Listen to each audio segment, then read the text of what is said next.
Hey, just making a quick video. Gonna kind of just ramble on.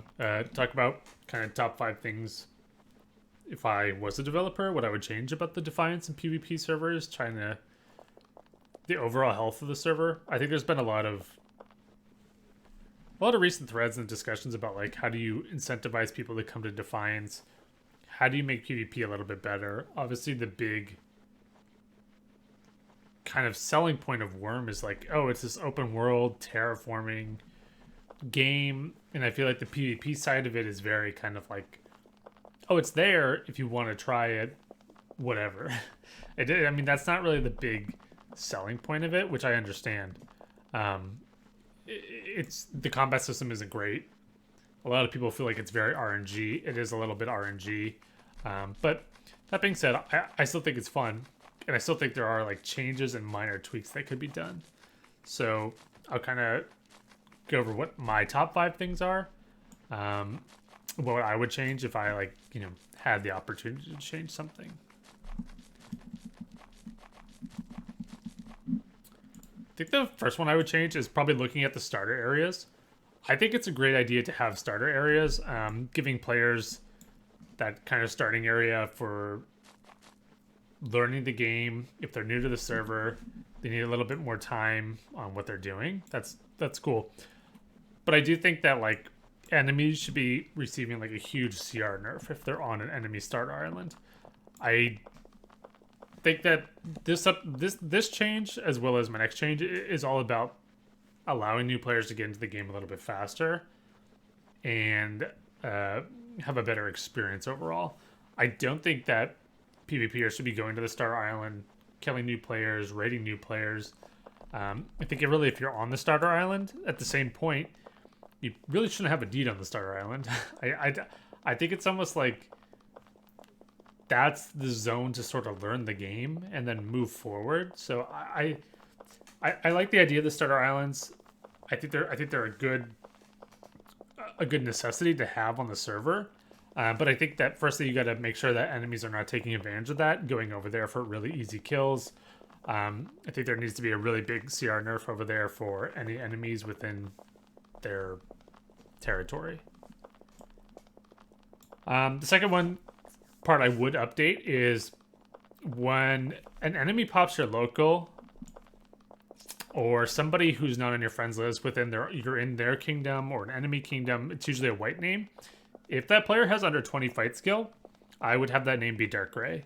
I don't care. Look, countless times I go in and I find someone, I don't know who it is, and I'll just ask them in local chat, say, hey, do you have 20 fight skill? No? Okay, I'll move on. If I look at you, you have starter gear, you have like the leather set, a backpack on, I'm probably not going to bother. And that's the thing I think with a lot of PvPers. I want to kill someone who's going to pop death tabs. Give me some fight skill, give me some rank, give me an affinity, a chance at an affinity. I don't want to waste my time killing new players and discouraging them.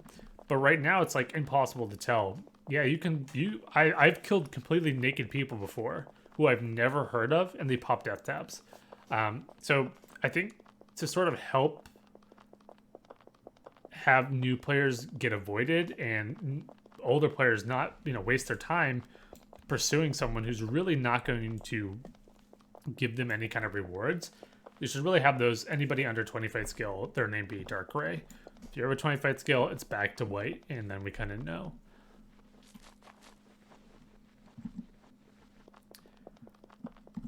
I don't know if everybody loved my third suggestion, but I would definitely look into how strong pets are. This goes for rebirthing, it goes for dominating and charming. Right now, I think at this point in the game, you are going to get fucked up by this crocodile. There's no doubt in my mind. If I stop leading this croc and I throw it on somebody who's on foot out of a horse, this crocodile will probably kill that player 1v1, and I don't have to do a thing. I think when you're looking at a lot of fights right now, pets are out damaging the actual players, and I think that's a problem. I get it. You becoming a priest, you take a sacrifice. That's kind of the perk of being a priest. But at the same point, I don't think your pet should be doing more damage than the actual player itself. It's really intended to be a player versus player game. I think when there becomes a dependency on pets, it gets farther and farther away from like being a more fair fight. Totally happy to have pets. I utilize them. I always have a pet when I go out. But I think at some point you have to sort of say, hey, look and listen, it's not really a fair fight. This pet's doing crazy amounts of damage, especially if you have a champion or something.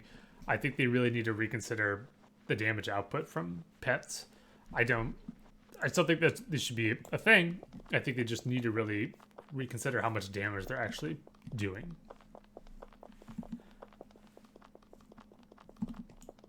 Last one. Nope. Second to last. The fourth thing I would do, and I think this has been suggested on the forums already, it's crazy to me that they don't let new players start on Defiance. So if you want to join Defiance again on our server, you would first have to go to one of the northern islands. So Cadence or Melody or Harmony, start there and then go through a portal. So really from like an outside perspective of like a new player coming in, they're going to this portal and essentially they don't even see this option. And I don't know if that's like a strategic decision or if it's like, hey, listen, we don't want new players going to a PvP server. It might be too challenging for them. They might get discouraged. They might be like a bad first impression that they go somewhere and they get killed. Okay, I get it, I guess. But I think at the same point, you could just have like a disclaimer that pops up and say, hey, listen, you're about to go to a PvP server.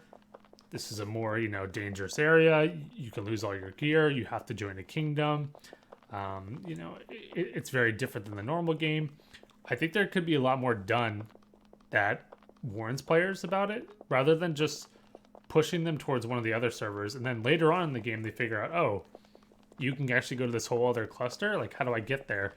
I think it's really confusing for new players right now if we're saying, hey, join Defiance. And they're going, well, I don't even know how to get there. So I really wish they would update that, allow new players to start there. New players were allowed to start on Epic. They were allowed to start on Wild. So it doesn't seem like there's a reason that they wouldn't be able to start in Defiance.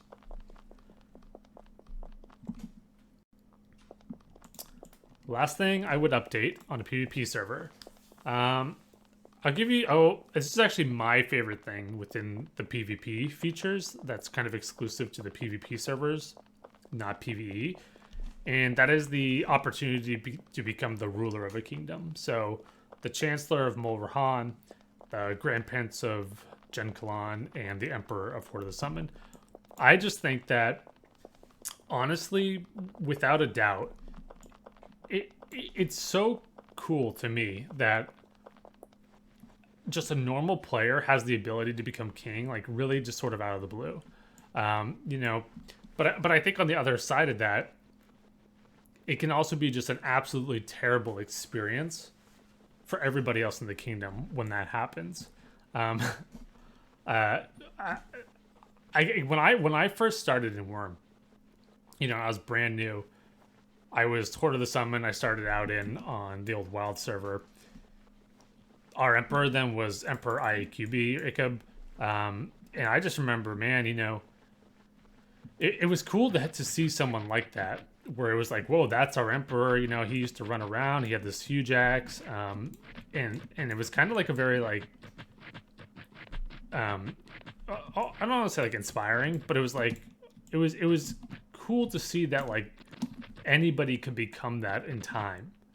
I think that's like what's really unique about it, is that anybody can just become the ruler at some point in time in the server. But I think with that, there's a lot of problems with that whole system. I think that whole system entirely needs to be revamped. I think it's way too easy to become the ruler based on like the stats requirements, the body stats requirements and everything. It's very hard for the rest of the kingdom to force somebody out from being a ruler if you get a bad ruler. I don't even honestly think the ruler bonuses are all that cool. They're not exactly that powerful, which I get. You don't want to give one player immensely amounts of power, like GM powers, just because they're the ruler of a kingdom. But I think there's certain things that could be changed and redone with that system that makes it easier to determine who should be ruler. and also at the same point, guardrails that are in place that ensure that like players are actually satisfied. There is like a dueling ring. It's not, I don't think they're actually in the game right now, but from my understanding of the dueling rings, based on a long time ago, that system is extremely long. It's a very long process to actually force somebody out. So if you get somebody who just happens to be an alt of an enemy kingdom, goes up there and gets it, forcing that player out is like a, I mean, from my understanding, is like a monthly long process, like 3 to 4 months till you finally can get to the point where you can like force somebody out. And that's just too long. I love the idea. Again, I think my favorite thing on the PvP server is this idea of like, you know, you could be this nobody starting out learning the game, and like in a few months you could be the ruler of a kingdom of like hundreds of people. Although it's like not like you can really do anything like that powerful. It's just a really cool vanity title. It's a really cool system. As a former, you know, somebody who was a former ruler at one time, it is really neat. I think also, you know, from a new player perspective, it was really cool for me to be seeing emperors and grand princes when I was new to the game, because it kind of really kind of motivated you and like saw a different part of the game. So I would love for them to kind of fix that system a little bit more. I think we're approaching 2 months into the server and we still don't have a ruler for any kingdom. So obviously it's way too hard. There's a certain randomness involved, which is just too low. And I think it's honestly crippling a lot of you know, kingdoms and their ability to do better by not having those titles and offices and gear. So hopefully they can redo that. Anyway, that's my top 5 things that I would change on Defiance or PvP servers in general. Happy to, you know, hear input if anybody else has any thoughts on those ideas. Do I really think they're going to get implemented? I don't know. I have a feeling that like a lot of the updates that come now are tweaks and adjustments. Like they'll fiddle with numbers, you know, oh, the skill gain on this is too fast, or we have to like change certain variables. But I don't really know if they're going to go to the point of like huge updates and introducing new stuff. So like, do I ever expect one day to come in and see like, oh, the fighting system completely revamped and now it's like you have to like left click to swing and right click to block? No, that's never going to happen. I've ruled that out as a possibility like years ago. Like, I think the system we have now is what we have. If you like it, cool, great. I love it. But I still think there's little minor things that we could be doing that kind of just improve the overall experience for both new players and older players alike.